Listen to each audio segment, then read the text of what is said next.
siemano, witajcie. W dzisiejszym filmie chciałbym sobie porozmawiać o moich wrażeniach po przegraniu dobrych 150, myślę 200 może godzin w drugim sezonie Path of Exile. 200 chyba jeszcze nie, myślę jakieś 100, w okolicach 150 być może mam, może nawet nie i faktem też generalnie większość tych godzin ograłem już po wszystkich patchach, wszystkich zmianach. Dlatego chciałbym sobie trochę podzielić się z Wami moimi wrażeniami na temat drugiego sezonu. No bo jest gdzieś tam na niego dużo jakby narzekania, gdzieś tam dużo jakichś takich negatywnych emocji ten sezon wywołał i negatywnych opinii. Natomiast zanim to nastąpi, oczywiście standardowo bloczek reklamowy. Także jeśli podobają Wam się moje filmy, to pamiętajcie, by subskrybować kanał, aby zostawić łapy w górę pod tym filmem, tak żeby się po prostu zasięgi rosły, żeby film się niósł, no i żeby kanał się jak najbardziej rozwijał. Też oczywiście zapraszam na moje wieczorne streamy na Twitchu, Twitch TV Gracel, jak i na YouTubie. Będziemy sobie wieczorkami streamować ogrywanie kontentu. No a teraz przechodzimy do głównego wątku filmu, czyli o moich wrażeń z drugiego sezonu. No bo pierwszy sezon PoE 2, czyli ten Early Access cały, no dla mnie była to miazga. Ja wsiąknąłem jak chyba w żadną grę wcześniej. Tak jak mówiłem, przegrałem w 2 miesiące jakieś 500 godzin, no masakra, tam w zasadzie 10 godzin dziennie prawie średnio miałem, więc kosmicznie dużo w to grałem i no mega mi się podobało. Drugi sezon, no ja niestety nie miałem za bardzo możliwości na początku sezonu ogrania kontentu, bo dzień po starcie sezonu wyjeżdżałem na wakacje, więc w zasadzie zdążyłem ukończyć pierwszego dnia kampanię i to by było na tyle. Natomiast wiem, że już po tych pierwszych dniach bardzo dużo było negatywnych opinii, że potwory są za silne, że są za szybkie, że jest bardzo mało dropu, że no jest po prostu za trudno i jakby rozumiem, skąd tutaj narzekanie przede wszystkim speedrunnerów, którzy raczej chcieliby, żeby kampanię po prostu przebiegać jak najszybciej, jak najlepsze czasy kręcić i tak dalej. Jest i tak samo ludzie, którzy raczej są fanami hack and slashy i tych action RPGów. Rozumiem, skąd się brały tutaj ich narzekania na to. Natomiast ja jako gracz bardziej RPGowy, no pamiętajcie, ja przez ostatnie 5 lat siedziałem w gamingowej piwnicy i grałem w Tibie, więc raczej no, typowo RPG, standardowe MMO. Natomiast ja przy tym pierwszym przejściu kampanii, przy starcie drugiego sezonu bawiłem się świetnie. Fakt, było trudno, były te moby mocne, faktycznie były za szybkie i często dostawało się stuna i to było faktycznie upierdliwe. Natomiast jakby ja czułem dzięki temu jakby poziom trudności i ta rozgrywka była dla mnie satysfakcjonująca i mówię, ja bawiłem się wtedy świetnie przechodząc tą kampanię pierwszy raz po starcie nowego sezonu. Fakt, myślę, że największym problemem, który mi doskwierał, był brak dropu. Itemów dropiło bardzo mało, golda było mało, gdzieś tam, nawet ten gold nie był problemem, bo ja sobie z tym radziłem gdzieś tam, natomiast to, jak słabo dropiły itemy, jak praktycznie nie wypadły mi żadne legendarne przedmioty, te przedmioty rzadkie, które gdzieś tam udało mi się wydropić, to była bieda z nędzą i faktycznie tego brakowało, co też podnosiło jakoś tam poziom trudności, natomiast fakt, było tego za mało. Ale jak wróciłem z wakacji, już wtedy jakieś 2 tygodnie później, jak już weszły wszystkie patche, które tam osłabiły moby, zwiększyły dropy i tak dalej i przechodziłem kampanię specjalnie, żeby mieć porównanie drugą postacią, poza tym chciałem sobie jakby wytestować inny build. No, w tym momencie ta kampania była dla mnie strasznie prosta i dropu było na tyle, że ja bijąc mapy chyba te dziesiątki już, albo coś koło tego, nadal korzystałem praktycznie w większości z ekwipunku, który wydropiłem w trakcie kampanii. Więc tego dropu naprawdę już było dużo i to zostało mega poprawione i według mnie jest jeśli chodzi o taki drop typowo przedmiotów, jest tutaj naprawdę było w porządku, przynajmniej na ten czas kampanii. Na endgame już może ten drop nie jest tak satysfakcjonujący, chociaż teraz podkręcili jeszcze wypadanie gemstone'ów 20, Perfect Jewelers Orbów i tego typu rzeczy. I tego też leci dużo, no bo muszę przyznać, że faktycznie ja dobiłem 90 poziom i nie wypadł mi chyba ani jeden perfekt wcześniej. A teraz mam już ich kilka, w zasadzie wszystkie skille mam ulepszone na Sexlinkę i jeszcze mam chyba z 3 albo 4 w zapasie, więc teraz nawet bym powiedział, że wydaje mi się, że troszkę za dużo może ich lecieć. Natomiast to był problem na pewno w trakcie kampanii wcześniej i teraz on został rozwiązany i to jest jak najbardziej spoko. Natomiast jeśli chodzi o poziom mobów w trakcie kampanii, no to wydaje mi się, że teraz troszeczkę w drugą stronę przesadzili i zrobiło się troszeczkę według mnie za łatwo, nawet bym powiedział. Tak jak mówię, ja jestem graczem RPG-owym, dla mnie to, że było trudniej, było plusem. Po prostu ta kampania, która jest notabene uważam świetna, świetnie zaprojektowana i mi się mega podoba, zrobiła się zbyt krótka. Ja wiem, że speedrunnerzy się cieszą i gdzieś tam w tego typu grach o to też chodzi, żeby przebiec przez kampanię i zająć się endgame'em, no ale nie oszukujmy się, endgame jest trochę miałki w stosunku do samej kampanii i jak dla mnie to ona mogłaby być nawet jeszcze bardziej wydłużona. Ja nawet widziałbym to, że co akt, żebyśmy już na etapie kampanii powiedzmy mieli dostęp do map, żeby na przykład, żeby jakiegoś tam bossa aktu ostatniego zabić, że trzeba się było, albo można się było dofarmić na tych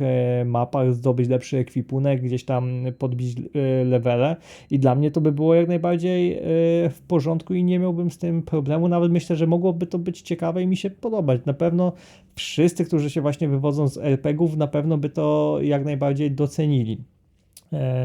No jednak, no bo tak jak mówię, no dla mnie teraz, no po tych wszystkich zmianach przejście kampanii zrobiło się takie, no po prostu bardzo proste.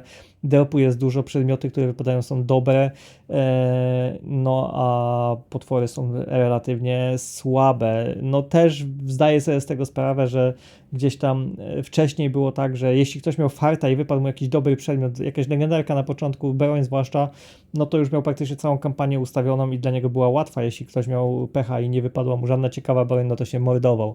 No teraz już tego problemu wydaje mi się nie ma, bo faktycznie, no tak jak mówię, ten drop został poprawiony, leci tego sporo i te dropy są dużo bardziej satysfakcjonujące, bym powiedział, na etapie już kampanii.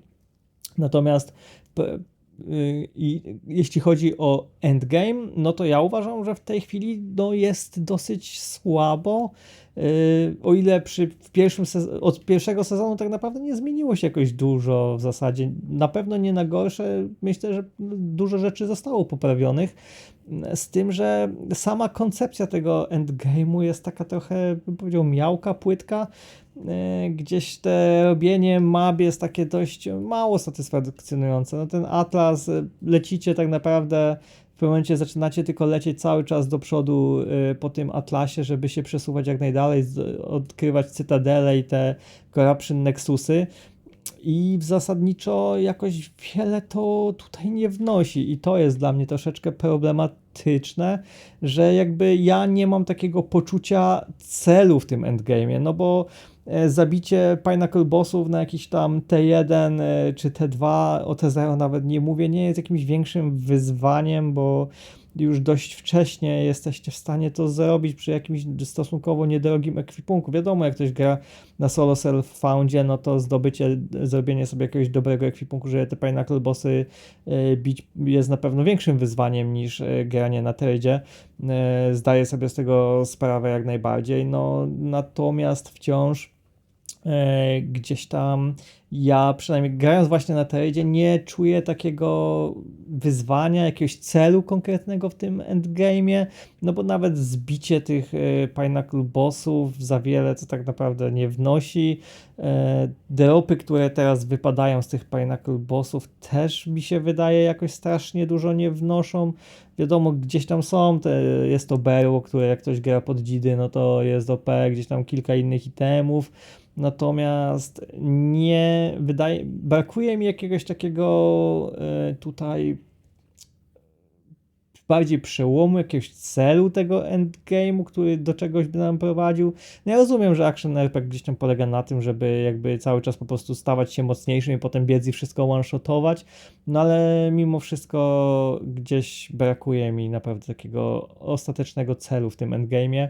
No i dwa takie problemy, bym powiedział, które leżą u podstaw tak naprawdę, już pomijając fabułę, cel endgame'u, czy jak kształt tego endgame'u, kształt tych map i tak dalej, totalnie to pomijam, to okej, to jest do dopracowania gdzieś tam, do rozwoju, natomiast dla mnie dwa największe problemy, z jakimi ja się borykam i gdzieś tam odczuwam, to jeden to jest defensywa leży i kwiczy w tej grze obecnie, bo tak naprawdę za wiele nie daje. Albo składacie masę Energy Shielda, czy tam HP, czy many, jeśli gracie jakąś notkę, że bierze wam manę zamiast HP, czy coś, no to stakujecie po prostu flat wszystko, no bo defensywa za wiele nie daje. To, że gdzieś biegniecie i nagle jakiś randomowy potwór czy skill was one-shotuje, jest po prostu tak wpieniające, czasami totalnie nie widzicie nawet, co was zabiło, wkurzające jest strasznie. Nie ma tego takiego momentu, w którym gdzieś tam tak naprawdę możecie się przeleczyć jakąś potką czy coś. Ja rozumiem, że my tutaj chcemy się zbudować tak, żeby żadnych potek nie klikać, żeby biec i z samego ekwipunku, skilli i tak dalej się leczyć i ładować manę, natomiast tak naprawdę tutaj nie ma tego momentu, w którym zazwyczaj, którym moglibyśmy się potką podleczyć. Nawet jak korzystając z tych talizmanów, które dają nam to, że jeśli mamy mało HP, to zostaniemy wyleczeni i zostanie przywrócona mana, tak naprawdę. Z rytuału mamy tego Omena, który jeśli będziemy mieć mało HP, no to zostaniemy wyleczeni, Energy Shield zostanie odnowiony i mana i HP, tak? No to ja w zasadzie miałem w ekwipunku tego Omena odpalonego przez jakiś tam czas i on nigdy mi nie znikał, mimo że zginąłem x razy, bo po prostu zostawałem one-shotowany. Ja rozumiem, że moja postać jest totalnie glass cannonem, miałam 1300 HP Energy Shielda i ma prawo mnie coś zone-shotować, no ale po prostu to, jak często to się wydarza i to w takich okolicznościach dziwnych, że po prostu biegłem i nawet nie widziałem żadnej animacji ani niczego i dostałem one-shota, jest po prostu tak czasami wkurzające, że to jest tragedia. Z tego co wiem, to jak gracie Tytana na tym, czy tam to się nazywa Smith of Kitawa, ascendencja na Warriorze, no to tam podobno da się to stankować i faktycznie gdzieś tam ta obrona jest. Natomiast na większości profesji mam wrażenie, że defensywy nie ma w ogóle i dla mnie to jest trochę problematyczne i takie frustrujące, bo nawet za bardzo nie ma tego jak skontrolować, no bo możemy nastakować masę Energy Shielda, masę HP, ale automatycznie musimy w zasadzie albo wydać setki divine'ów na ekwipunek, który nam na to pozwoli, albo zrezygnować z innych statystyk, które też tak naprawdę są nam potrzebne, czy mana regen, czy jakiś tam damage, czy nie wiem, inteligencja, czy cokolwiek innego, a po prostu tych bonów jest niewiele i dla mnie to jest wkurzające strasznie. Tyle razy, kiedy zginąłem i nawet nie wiedziałem od czego, to jest po prostu dla mnie niepojęte. Ja w pewnym momencie na tym sezonie, jeśli nie gracie hardcore'u, no to tak naprawdę bardziej się opłaca zbudować totalnie pod damage, nie zwracając w ogóle uwagi na jakiekolwiek inne statystyki, bo i tak będziecie ginąć, i tak was to przynajmniej na tym Hunterze będzie one-shotować, więc wolicie to wy one-shotować, zanim wy zostaniecie zone-shotowani i to jest dla mnie troszeczkę nie do końca mi to leży. Mówię, ja nie jestem jakimś znawcą ARPG-ów czy hack and slashów, mówię, ja grałem wcześniej w Tibie, jestem bardziej graczem RPG-owym, natomiast to jest coś, co po prostu mi na ten moment w tej grze po prostu przeszkadza i mnie denerwuje i jest dla mnie problemem. No i ostatnia kwestia, która jest myślę problemem, no to jest crafting, no bo crafting uważam, że totalnie zsie na ten moment, bo tak naprawdę to jest jeden wielki gambling. Rekombinator, nie wiem ile przepaliłem tutaj łuków i kołczanów na tym rekombinatorze i 98% craftów, nawet jeśli miałem tam powiedzmy szansę 30 ponad procent na to, że się powiedzie, to i tak praktycznie zawsze się rozwalały te itemki. Reforging Bench to jest w ogóle, jak przepaliłem chyba, miałem tutaj takie 3 quadstasze łuków, przepaliłem je wszystkie na Reforging Benchu, to nie wiem, czy jeden w ogóle jakikolwiek sensowny się trafia. Już nie mówię, że by się do czegoś nadawał, ale żeby chociaż bazy były w miarę jakieś sensowne, to tak jak tutaj może kilka baz się trafiło jakichś takich w miarę sensownych, reszta taki badziew do przepalenia tak naprawdę, więc to jest totalna gamba. Do tego jeśli chodzi o exalty, no to tak naprawdę mogłoby ich wcale nie być i mogłyby wszystkie przedmioty wypadać od razu z 6 bonusami i na jedno by wyszło, bo to jest i tak losowe, że w zasadzie wypada wam jakiś przedmiot, patrzycie, ok, powiedzmy ma jakiś potencjał, wrzucicie w niego bony, okazuje się, że jest kupa i go rozwalacie, bo się nawet go nie opłaca wystawiać na market, bo szkoda waszego czasu i mija się to tak naprawdę z celem. To samo Divine Orb. No, wszystko tutaj, tak naprawdę cały ten, wszystkie gemami crafting. Oczywiście są omeny, które gdzieś tam w jakiś sposób mogą wam pomóc, ale są za to kosmicznie drogie i tak naprawdę większość graczy prawdopodobnie nigdy nie podejdzie nawet do takiej próby wykraftowania sobie jakiegoś topowego przedmiotu, bo jest to zbyt drogie i w większości nigdy nie będzie stać.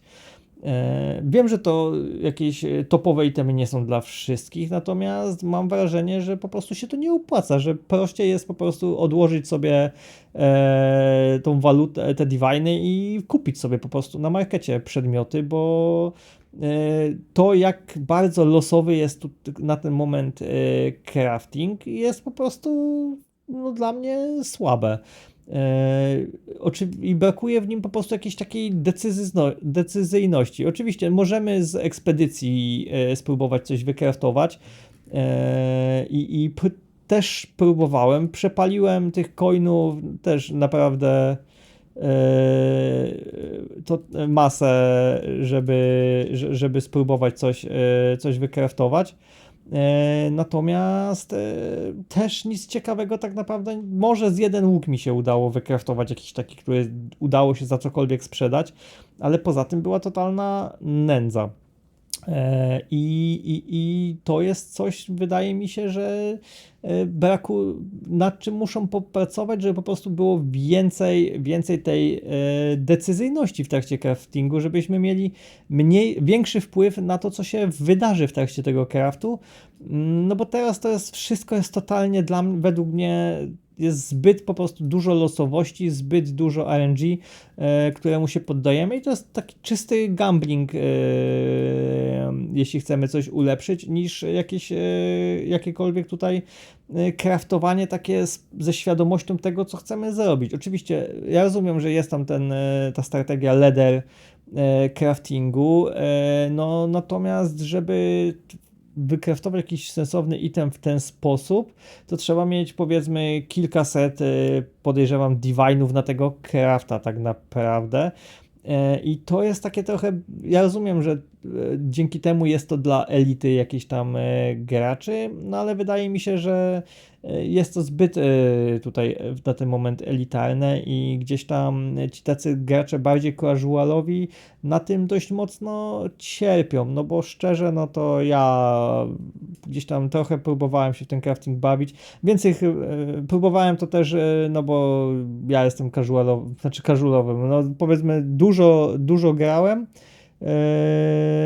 natomiast mimo tego, że dużo grałem, raczej bym się powiedział, że na dzień dzisiejszy jestem bardziej tutaj w grupie casuali no bo nie jestem jakimś prosem w PoE, no mam trochę tych godzin przegranych, natomiast gdzieś tam mam jeszcze bardzo dużo przestrzeni do poszerzania swojej jakby wiedzy tutaj w zakresie tej gierki. I przede wszystkim właśnie w craftingu, bo no, ja go za bardzo do końca mam wrażenie, że nie rozumiem. Jest dla mnie nieintuicyjny trochę, no i tak jak mówię, no trochę zbyt losowy i szczerze powiedziawszy, no mówię, w większości przypadków wolę sobie odłożyć tą walutę i po prostu kupić na markecie gotowy item niż poddawać się temu hazardowi i próbować coś wylosować. Wiadomo, że gdzieś tam wracamy z mapy, z bossa czy cokolwiek, coś tam wydropiliśmy, ma to potencjał, wrzuci się te egzolty i tak naprawdę na tym się kończy zazwyczaj, że wrzucimy egzolty, ewentualnie Val Orba, żeby coś tam może jeszcze zyskać, no i wtedy albo jest to coś warte, albo po prostu to wywalamy. Tak jak mówię, dla mnie na ten moment, gdyby nie było egzaltów, tylko te itemy leciały po prostu z 6 bonami za każdym razem, nie byłoby żadnej różnicy, bo tych egzaltów w pewnym momencie i tak macie tyle, że praktycznie każdy item możecie egzaltować, że miał 6 bonów i po prostu sprawdzacie, czy jest coś wart, czy nie.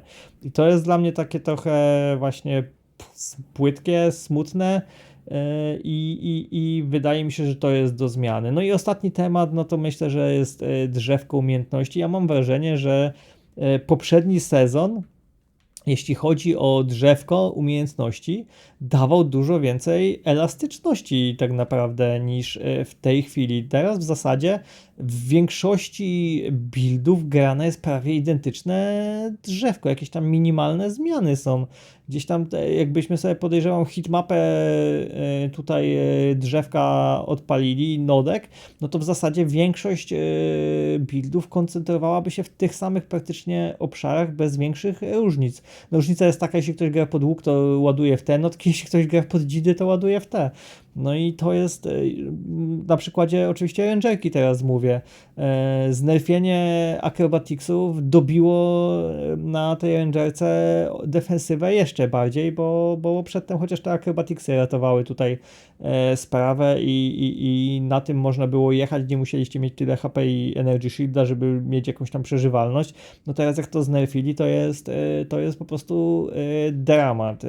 Ja zginąłem 367 razy już na tej postaci, gdzie kampanię przeszedłem chyba bez deski ani jednej, może raz spadłem w trakcie kampanii, tak mi się wydaje, i większość desek zaliczyłem właśnie już na tych ostatnich, na te 15, te 16 mapach właśnie.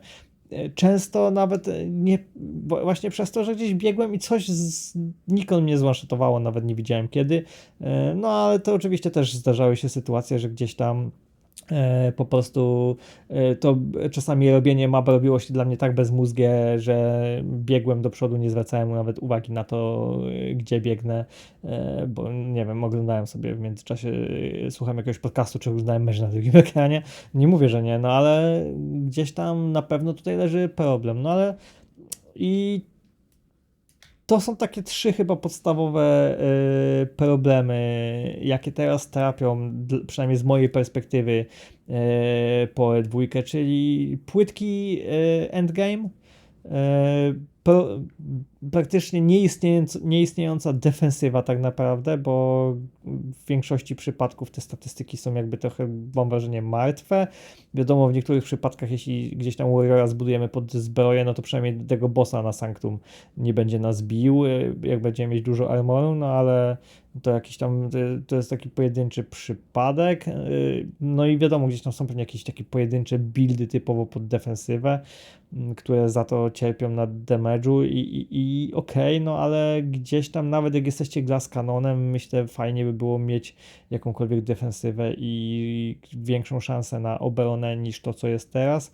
No i ostatecznie do tego ten crafting wydaje mi się, że powinien być bardziej deterministyczny na ten moment, poza jakąś tam konkretnymi strategiami craftingu, jakie istnieją, na które, mówię, może sobie pozwolić elita, która ma naprawdę dużo waluty i stać ich na to, żeby sobie coś wykraftować, no to tak naprawdę jest totalny brak determinizmu i 90 pewnie 8% graczy polega bardziej tutaj na gamblingu, tak szczerze powiedziawszy, czyli albo się uda coś fuksa wydropić i ulepszyć egzultami. Pod Divine to podejrzewam mało ludzi korzysta w ogóle, żeby coś rolować. Tak naprawdę legendarne itemy Valorbem każdy traktuje, ma to w nosie i tak to trochę wygląda, że uda się albo się nie uda. Brakuje jakiegoś takiego, mówię, determinizmu, jakiejś takiej możliwości decydowania, co chcemy, żeby się bardziej wydarzyło, jak podnoszenia w jakiś sposób szansy na coś, tego typu rzeczy, no bo tak mówię, no te omeny niby są, ale one też tak działają, nie działają tak naprawdę. Jeśli mamy farta, no to uda nam się za trzecim razem, jeśli nie mamy za 50. Tak samo jeśli chodzi o chaos orby, no to może nam się przyfarcić i udać szybko jakiegoś bona trafić. Jak będziemy mieli pecha, to spalimy 1000 i tak nic ciekawego się nie uda trafić. Więc no to jest trochę tutaj myślę do poprawki. I stworzenie jakiegoś celu w endgame'ie, takiego naprawdę konkretnego, żeby po prostu do czegoś dążyć. Myślę też byłoby to spoko. No tak wiem, ja oczywiście rozumiem, że mamy w tej chwili, to jest early access, tak naprawdę beta, i tutaj dużo się zmienia. Troszkę myślę, nawet za rzadko te zmiany są wprowadzane, ale fajnie, że są. Fajnie uważam, że twórcy wiedzą, są świadomi problemów, które występują i gdzieś tam starają się na bieżąco je rozwiązywać i wprowadzać kolejne poprawki. Też widać, że oni grają w tą grę i tak jakby mają pojęcie o tym, co się dzieje. Też starają się słuchać community i to jest naprawdę na plus. No tylko bardziej tu chodzi o to, że no, są problemy, które są do poprawienia jak najszybciej, myślę. No samo to, że jeszcze przecież akty ostateczne nie są gotowe, tylko 2 razy przechodzimy te same akty, no to wiadomo, no gdzieś tam na pewno na pełną wersję to już będzie wprowadzone i w którymś z kolejnych patchów i to jeszcze, tak jak mówię, to jest early access i dopiero gierka będzie live za kilka miesięcy, a może za rok, no bo tak patrząc na to, gdzie jesteśmy, no to ciężko powiedzieć, czy mam te lekkie wątpliwości, że w tym roku wyjdzie już ostateczna wersja gierki, szczerze powiedziawszy, no ale no zobaczymy. Tak jak mówię, tak jakby to są moje wrażenia. Niemniej, mimo to ja bawię się dobrze w tym sezonie, tylko po prostu też przez te problemy, o których mówiłem, są momenty, w których po prostu ta gra zdarza się, że zniechęca, tiltuje mnie od czasu do czasu i mam czasami wrażenie takiej stagnacji, że utknąłem na jakimś etapie, na przykład dopóki nie nazbierałem na nowy łuk, to miałem wrażenie waluty po prostu farmiąc mapy w kółko, to miałem wrażenie jakbym utknął w miejscu i tak jakby ta moja progresja została zatrzymana, no bo też wydaje mi się, że same tutaj możliwości kombinowania przy buildach, wydaje mi się, że na poprzednim sezonie były. Wiadomo, że większość grała meta buildy, ale wydaje mi się, że jakby samo drzewko i same dobór skilli pomiędzy i support gemów w skillach był bardziej elastyczny w poprzednim sezonie i gdzieś tam dawał więcej możliwości do kombinacji, do tworzenia czegoś takiego dziwnego, bym powiedział nawet out of meta, a teraz wydaje mi się, że w tym sezonie trochę to ograniczyli, trochę tego brakuje i to jest coś, co uważam, że powinni nad tym popracować, no bo tak mówię, no kółko tak naprawdę w większości przypadków gra się bardzo podobnie, jakieś tam konkretne w zasadzie jedne i te same notki, niezależnie od buildu, no i to jest trochę słabe według mnie. Dobrze. Jak już pożaliłem się, jaki jestem nieszczęśliwy, co mi się nie podoba, no bo tak jak mówię, poza tym, to tak jak mówię, ja już od pierwszego dnia bawiłem się świetnie i jak było jeszcze trudniej, to było nawet dla mnie lepiej. Rozumiem, dlaczego jakby niektórzy chcieliby, żeby była kampania prostsza, żeby ją szybko przebiec, ale mi się ona na tyle podoba, że mi wcale nie przeszkadzało to, żeby kampania trwała 20 czy 30 godzin nawet na ten moment, żeby ją przejść. Nie miałbym z tym problemu, bo mówię, no według mnie jest świetnie zaprojektowana, mi się bardzo podoba i jakby nie mam z tym problemu. Ja też może ja nie jestem typem gracza, który będzie ją przechodził 50 razy, żeby ją przejść jak najszybciej, czy żeby zrobić 50 postaci i tylko przejść kampanię. Ja lubię się skoncentrować na jednej postaci i ją cały czas rozwijać, cały czas wzmacniać. Jestem graczem bardziej RPGowym i mnie bardziej właśnie cały permanentny rozwój postaci trochę bardziej bawi niż właśnie takie w kółko robienie tego samego, więc też mam troszeczkę inne spojrzenie i zakładam, że tutaj tak mówię, ci, którzy siedzą w hack and slashach czy w ARPG-ach będą mieli na to inne spojrzenie i pewnie to, co ja mówię, będzie dla nich mówieniem głupot. No natomiast, tak jak mówię, no ja tutaj bardziej wyrażam się z perspektywy gracza RPG-owego, bardziej MMO i szczerze, gdyby to było bardziej MMO niż ARPG, to byłaby to dla mnie gra idealna, tak naprawdę. No ale jest jeszcze trochę rzeczy do poprawienia. Tak jak mówię, mamy Early Access, mamy dopiero drugi sezon Early Accessu, czekamy na trzeci.